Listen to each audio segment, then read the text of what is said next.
and welcome to an episode of The Verdict Is. The Verdict is basically a series in which I review a specific product in each one of them. Today I will be reviewing a foundation by Bourjois, and it's the Bourjois Healthy Mix Serum Foundation. It's a foundation that comes in a plastic bottle that looks like this. It has a red cap and a white pump. And everybody loves pumps because they keep your foundation sanitary and safe for you to use for at least 6 months. Up to a year, I would say. Don't keep your foundation for over a year because that's just gross. So in terms of packaging for a drugstore foundation, I actually really like the packaging. I think it's very cute to have on your vanity. I love the color combination of white, silver, and red. It looks very, very pleasant. And also the picture of the fruits right here is very cute. So let's talk about what this foundation claims to do. This foundation claims to be long-lasting, so it lasts for 16 hours. It claims to have a gel consistency. It also claims to be a radiant foundation, so basically the finish is supposed to be radiant, not necessarily dewy, not necessarily matte, but radiant. And it's supposed to be kind of reviving for the complexion. It also claims to be super easy to blend, so the gel, while it claims to be a little bit thicker since it is a gel, it claims to be easy to blend and to provide the wearer of this foundation with a flawless complexion. It also should be undetectable on the skin and to have decent coverage. It also has vitamins from fruits, and it's also supposed to be hypoallergenic, which I would not say that this word is concrete, because every person is allergic to a completely different set of ingredients. You might be allergic to something that the other person is not allergic to at all. It doesn't feel like it has alcohol in it. Does this foundation fulfill all of those promises that it has made? Let's find out. First of all, I will pump a little bit of it on my hand just for you to see the texture and everything. Excuse my hands that are tinted with orange because I swatched a variety of orange lip products on my hand because I had a lipstick sort of video that I filmed beforehand. So here is what it is. It is thicker than most foundations that I've tried. It's not exactly runny, but it's not as thick as a cream, if that makes any sense. I would say that a gel texture is definitely correct. Let's try to blend this with my hands. It blends in very quickly and seems to have a fantastic color for me. By the way, if I have not told you which shade I have the shade 52 Vanilla. It has definitely blended in very, very efficiently and quickly. It has a nice coverage, as you can tell. I don't exactly see a lot of veining on my hands anymore, and I think that it has also covered a lot of the stains that I had from lipsticks. Oh, that truck that just passed was so noisy. But yeah, it has a nice coverage, definitely. So basically, I would say that it has a medium coverage. It's not full coverage, but it's not light, in my opinion at least, because I'm used to lighter covering foundations.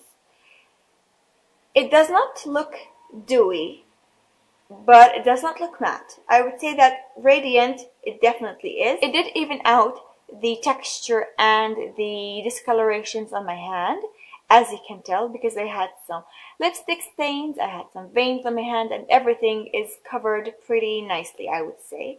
Not completely covered, especially the veins. I can definitely tell that I still have veins on my hand. I'm not sure if you'll be able to tell through the camera, but personally I can tell, which gives it more of a kind of medium coverage than a heavy one, which I prefer personally. I don't exactly love heavy duty covering foundations. I would say that even though it doesn't have the heaviest of coverages, it does not feel as light as I would have liked on my hand so far. I have tried it on my face and I do feel like there's something on my skin. I feel it on my face rather than I feel like I'm not wearing anything. I do feel like there's something on my face. But in terms of the finish and the way that it looks, it does look very natural. I'm not wearing any foundation on my face right now. I'm just wearing concealer because I'm just lounging around at home and I don't feel the need to wear a ton of foundation to film a video because my skin is doing rather fine at the moment, at least. Knock on wood. I'm not superstitious, I'm just doing this for fun. Anyway, so it does have a natural finish. It has a nice packaging to it. What else? It lasts for a very long time. And what I like about this is that it does not settle into fine lines, like around my mouth right here, or I don't exactly have fine lines on my forehead or any other place on my face because I'm not that old. But I do smile a lot and I do make extreme facial expressions like these ones are. And I don't think that it has ever settled severely in fine lines. It does settle a little bit on fine lines, but nothing too drastic and nothing too kind of severe that it looks very obvious. It's very easy, however, to repair. If you feel like it has settled in the fine lines, just go like this, and you'll sort things out just with your fingers, which is always a plus. Now, even though it has a medium coverage, I would still use concealer because sometimes I have those really terrible, friendly pimples and bumps on my face that need extreme coverage. Now, while Bourjois is indeed a drugstore brand, I don't find it to be the cheapest of them. But most often than not, you will have sales. So like 40%, 50%, something like that. I would not buy this full price because it is Bourjois. It's not Guerlain, it's not Dior, it's not Chanel.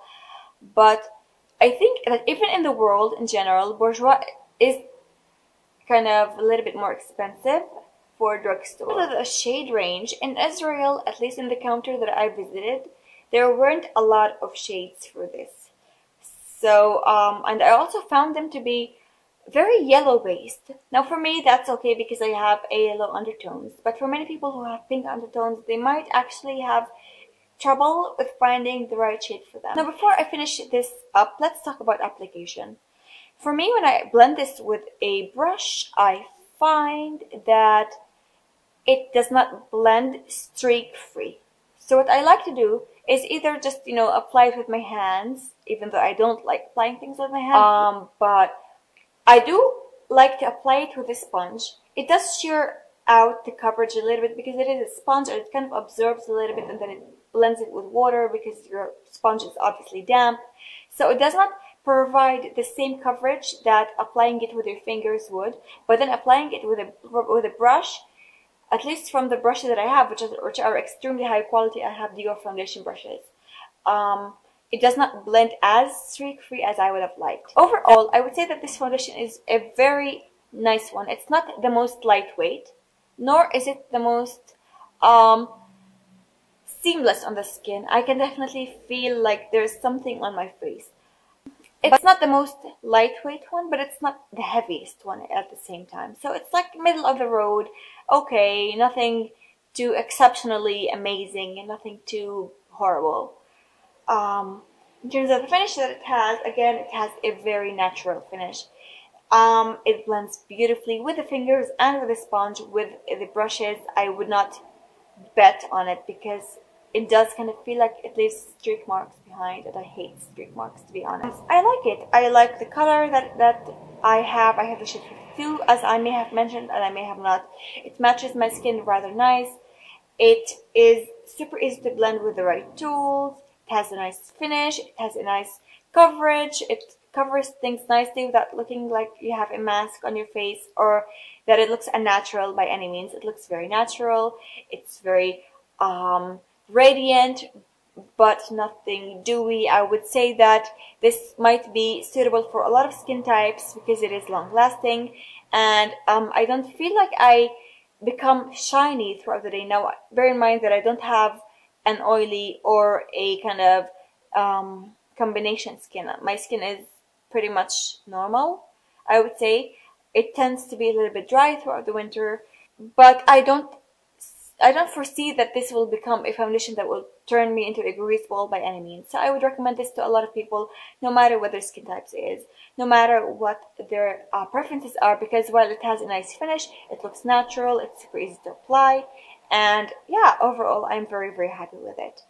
So for me, the verdict is that it's not necessarily a holy grail foundation for me, and I still prefer Lingerie Depot over this, but it's a good one for me to try. I'm definitely happy that I have this. I don't know if I will be repurchasing this by any means, but it is definitely one that I'm very, very happy to have tried. So if you have anything to add to this review, definitely leave it in the comments bar down below. And I'm looking forward to hearing from you. Thank you so much for watching. Don't forget to like this video if you have found it helpful or informative. And don't forget to leave me comments, as I said. Don't forget to subscribe to my channel to watch more videos to come. And I shall see you in the very next video. Goodbye.